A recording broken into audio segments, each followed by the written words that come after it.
अस्सलाम वालेकुम student. Discuss करेंगे हाइब्रिडाइजेशन, जो कि फर्स्ट ईयर केमिस्ट्री का टॉपिक है। हाइब्रिडाइजेशन की डेफिनेशन को अगर मैं देखूं तो हाइब्रिडाइजेशन जो है हमारे पास वो ओवरलैपिंग होती है, या आसान अल्फाज में आप कह सकते हैं कि ऑर्बिटल्स का आपस में ज्वाइंट होना, वो क्या कहलाती है? हाइब्रिडाइजेशन। अब जैसा कि पिछली वीडियो में पाई बॉन्ड और सिग्मा बॉन्ड जिसमें मैंने समझाया था, उस पे मैंने ऑर्बिटल्स के बारे में आपको बताया था कि डिफरेंट जो ऑर्बिटल्स होते हैं वो हमारे पास मौजूद होते हैं शेल्स में, जिसका नाम मैंने बताया था S orbital, P orbit, D orbit और एफ ऑर्बिट। ये हमारे पास शेल्स में मौजूद होते हैं और इलेक्ट्रॉन्स जो है वो इनमें रिवॉल्व कर रहे होते हैं। तो होता क्या है, जब किसी दो एटम्स के दरमियान बॉन्डिंग होती है तो क्या होता है हमारे पास, ये जो ऑर्बिटल्स होते हैं ये आपस में जॉइंट होते हैं, जिसे हम हाइब्रिडाइजेशन कहते हैं। और इन ऑर्बिटल्स के जॉइंट होने की वजह से ही आपस में क्या हो रहे होते हैं, जो है वो इलेक्ट्रॉन शेयर कर रहे होते हैं एटम्स आपस में।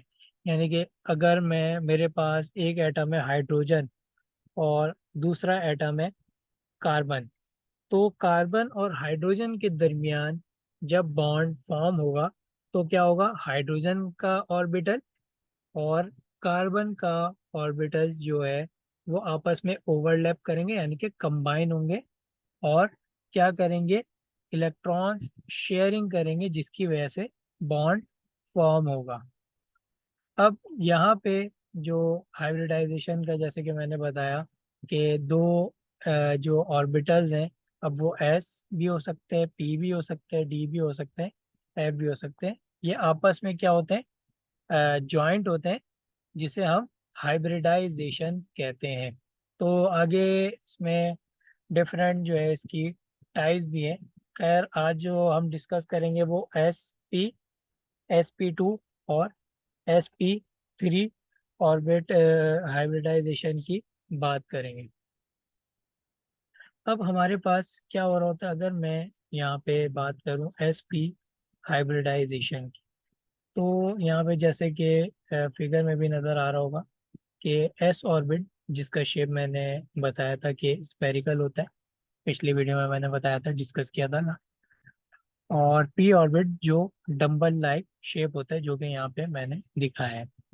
अब क्या होता है, एसपी हाइब्रिडाइजेशन की अगर मैं बात करूं तो इसमें एस ऑर्बिट और पी वाई ऑर्बिट जो है वो क्या कर रहे होते हैं, आपस में हाइब्रिडाइज हो रहे होते हैं, यानी कि जॉइंट हो रहे होते हैं। तो एक एस और एक पी ऑर्बिट जब आपस में जॉइंट होते हैं, हाइब्रिडाइज होते हैं, तो उसे हम कहते हैं SP हाइब्रिडाइजेशन। और ये जो शेप बनाता है, स्ट्रक्चर जो फॉर्म करता है, उसे हम लीनियर स्ट्रक्चर कहते हैं, जो कि आपस में जो एंगल होता है इनके दरमियान वो 180 का होता है। यानी कि बॉन्ड एंगल जो बन रहा होता है इनके दरमियान वो 180 डिग्री का बन रहा होता है। ऐसे हाइब्रिडाइजेशन जिसमें स्ट्रक्चर जो है हमारे पास लीनियर हो और बॉन्ड एंगल जो आ रहा हो वो 180 डिग्री हो, और 1s और 1p ऑर्बिट जिसमें ज्वाइंट हो आपस में, तो ऐसी हाइब्रिडाइजेशन को हम SP हाइब्रिडाइज कहते हैं। SP2 हाइब्रिडाइजेशन की अगर मैं बात करूं तो इसमें जैसे नजर आ रहा है कि एक S और दो P ऑर्बिट हमारे पास जॉइंट हो रहे होते हैं, जो कि PX और PY ऑर्बिट यहाँ पे बॉन्डिंग में हिस्सा ले रहे होते हैं। तो यहाँ पे जब ये आपस में जॉइंट होते हैं, एक S ऑर्बिट और दो P ऑर्बिट, PX और PY ऑर्बिट जब जॉइंट होते हैं, तो ये जो हमारे पास स्ट्रक्चर फॉर्म करते हैं वो ट्राइगोनल प्लानर, जिसे हम नाम देते हैं। और इसमें जो है बॉन्ड एंगल जो बन रहा होता है वो 120 डिग्री का बन रहा होता है आपस में। जो बॉन्ड एंगल जो हमारे पास यहाँ पे स्ट्रक्चर में फॉर्म हो रहा था वो 120 डिग्री का बनता है और स्ट्रक्चर को नाम दिया है ट्रायगोनल प्लानर।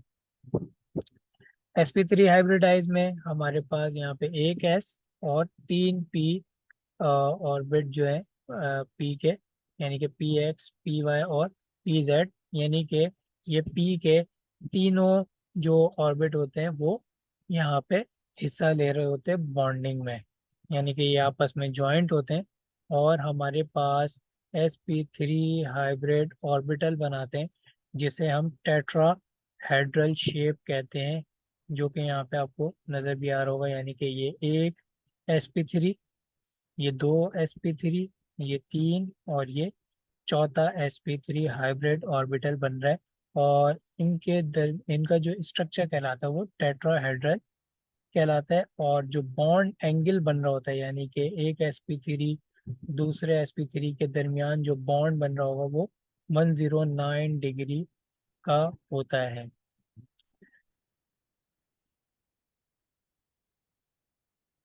आई होप आपको टॉपिक समझ में आया होगा।